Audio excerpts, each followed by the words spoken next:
This is Racer X, and we are going to do a full review of the bike, the Losi Pro Moto MX.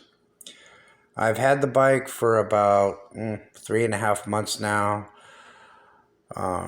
Reviewed the bike externally, internally, and I am going to go ahead and evaluate the situation.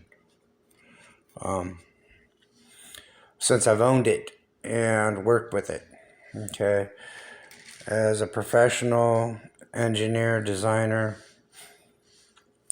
blueprinter, and so forth, I am not going to sugarcoat anything in this video, so we're going to go through the whole thing. It's late at night and I'm very tired, so anyway, let's go through it. The first thing that I found wrong with this bike is the brake pad spring is too short. It needs to be longer. The next thing I found was that the coil spring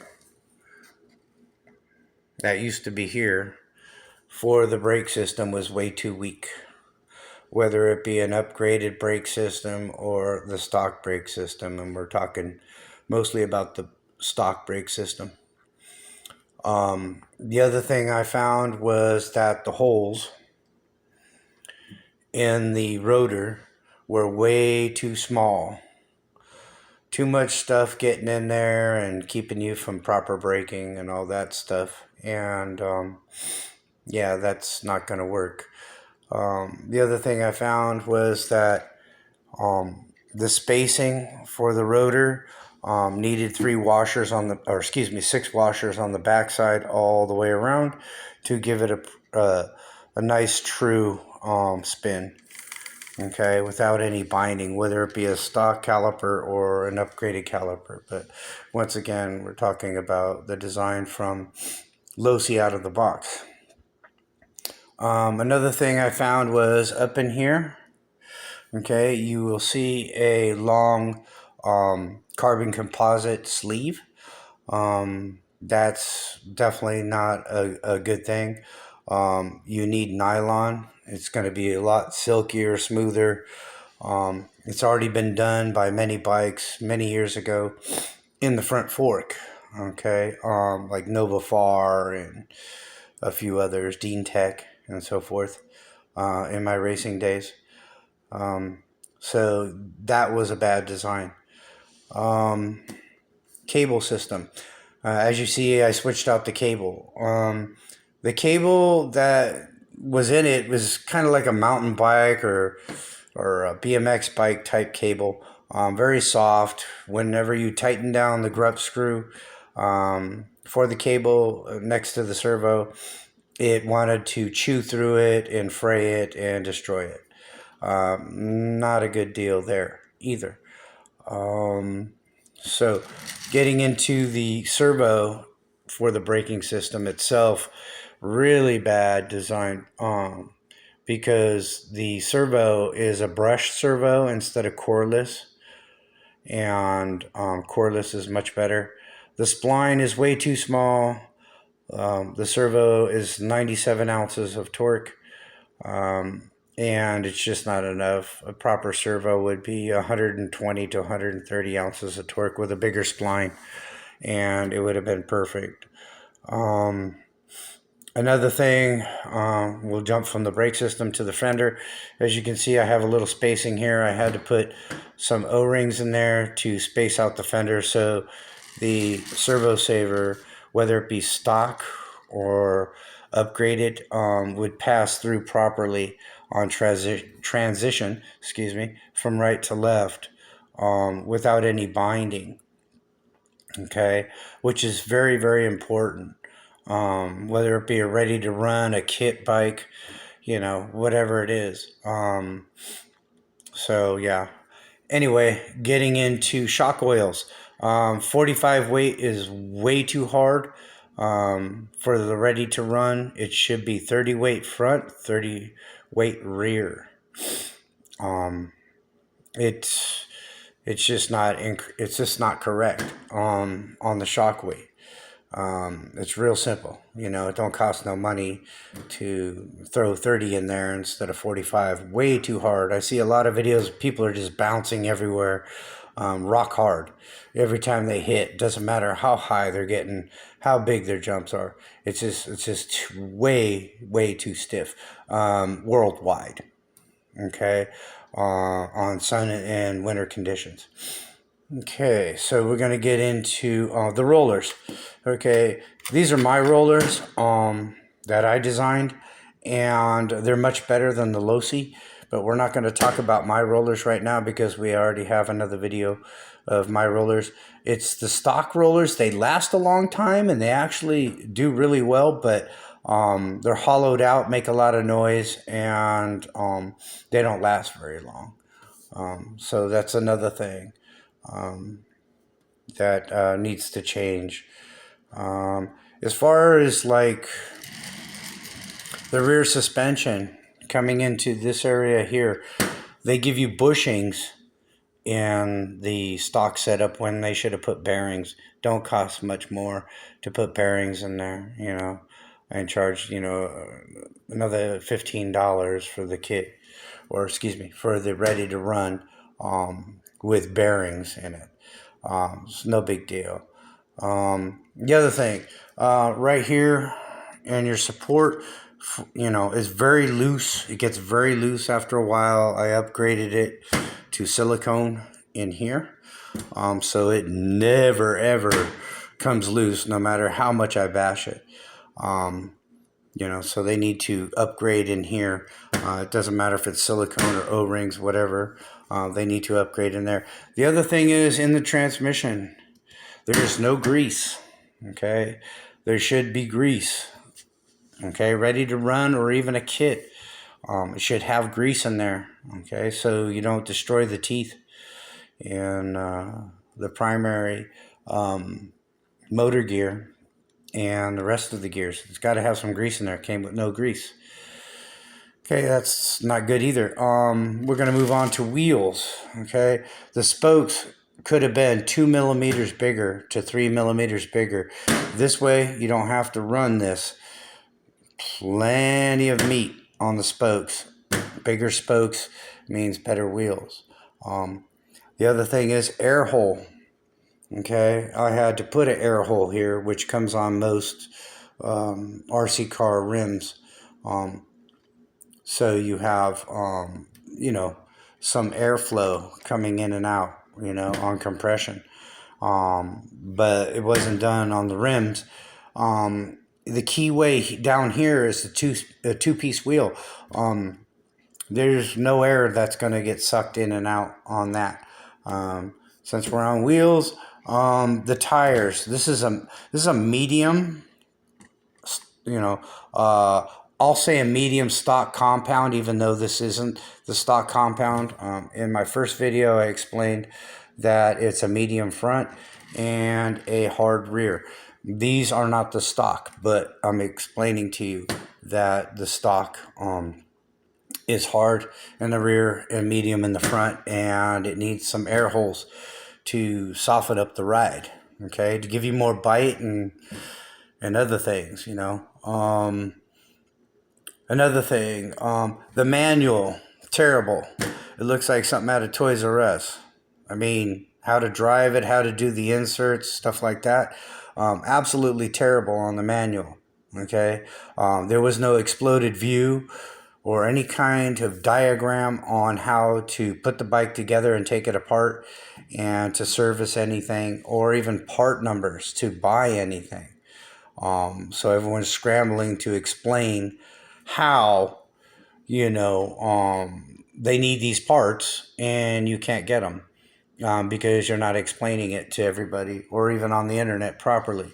So another bad deal. On the boots, see how far back the hole is? The hole should be right about here to move the boots back so it doesn't grab on everything, especially when you're racing. You don't want that. That's not going to work. What else? I can tell you. Up in here, you know, where your battery goes. Excuse me. Okay, see that slot? That's not big enough for all the wires that need to come through there to go down into the pipe area and then out to your plug. Okay, it needs to be opened up. Probably a good, I would say a good 6 millimeters, so you can move your wires around properly. It's no good, no good. When it comes to the chain, this is an upgraded chain, but we're going to talk about the stock chain that came with it. It stretches way too easy. Too many people are complaining about the chain, not working properly or falling off or whatever. And it has nothing to do with the inserts inside of the wheel, or excuse me, inside of the swing arm. It has to do with the chain itself. As I said in one of my other videos, it's promiscuous steel. It's very cheap, so it stretches very easily.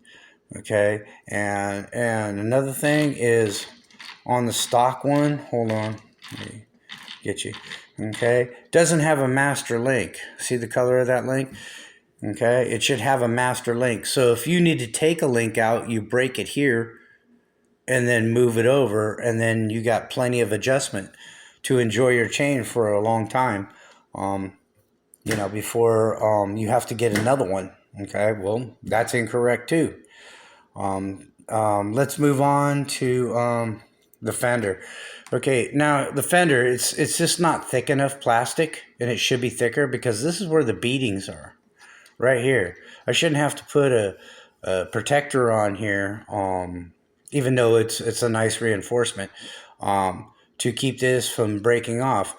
Like I said in one of my other videos, it's obvious that Losi's not going to give you just a fender, at least at this time. I haven't not heard anything or seen anything about, just buying the back piece. You have to buy the whole kit. It's $52. That ain't going to work either. So that's another bad thing. Crashback. I know all you guys are breaking these things and having to go to aluminum. They should have made it 2 to 3 millimeters thicker, so you don't have to reach into your pocket if you don't have the money and get an aluminum one. This is not cheap, man. It's $40. Okay, so now let's move on to the internals. Okay, well, the wires are all shoved in there. So it's hard for you to work on the bike or do whatever you need to do. Once you strip the bike down, you kind of find your own way to harness everything so it's nice and clean so you can get to everything. And when you strip the bike, everything's good to go. You shouldn't have to do that either. Shouldn't just all be shoved in there.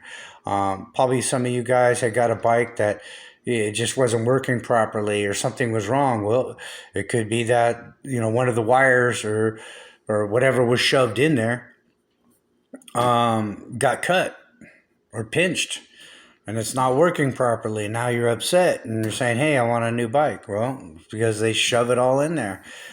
I hate to say all this about it, but I'm not going to sugarcoat anything. There's some things that need to be addressed here to make it a proper bike. The consumer is always number one, and the consumer should get what they pay for. It is what it is. If I made a bike, you guys are going to be stupid happy. I mean, stupid happy. But I'm not going to go out and redesign a bike or make a bike. There's no money there for me. But what else? The motor. Okay, the motor makes a lot of noise in the beginning when you pull trigger, and it's called cogging. I've said this in one of my other videos. Okay, the cogging is not good. That's bad for the low end, mid range, and top end.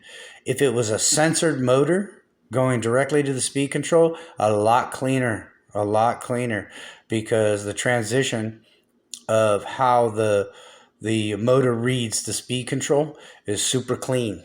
We've been doing this, professionally in RC for a lot of years with a censored motor.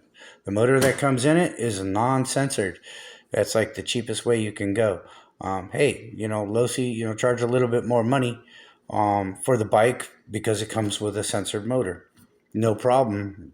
Customer's going to be a lot happier with something like that. What else was there?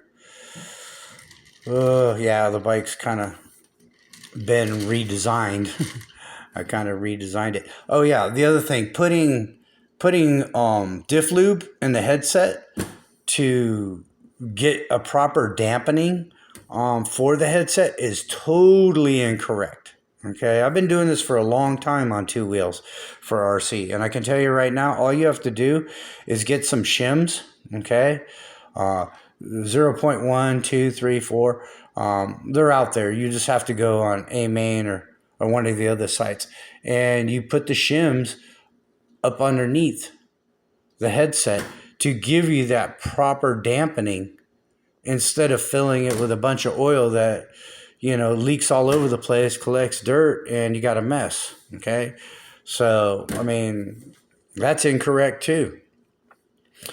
In my first video, I did give it a 5-star, 2 thumbs up. I'm not going to give it that after going through everything that I've went through to study the bike and its design and all that. I'm going to give it a 4-star, 1 thumbs up is what I'm going to give it on this.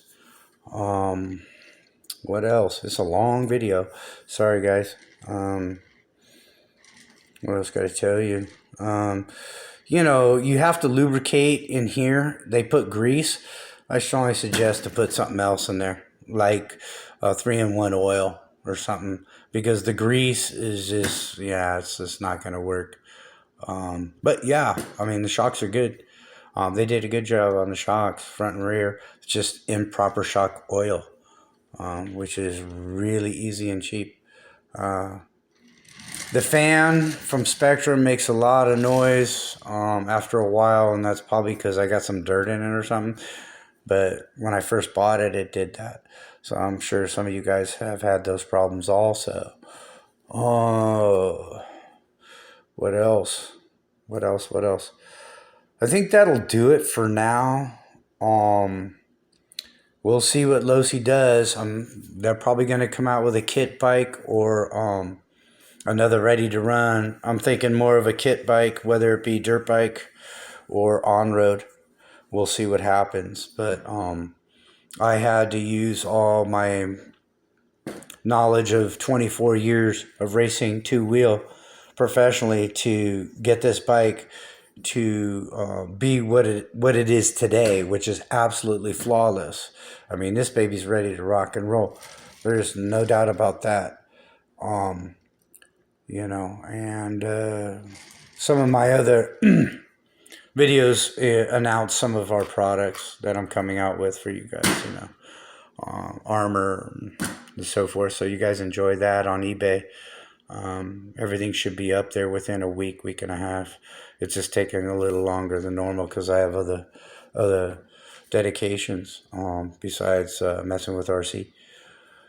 So hopefully you guys enjoyed the video and you understand the bike more. And it was about that time that I did a full review because I'm almost finished with the bike and prototyping. So once again, you guys happy racing, be safe, number one, and enjoy yourself. Racer X, peace out.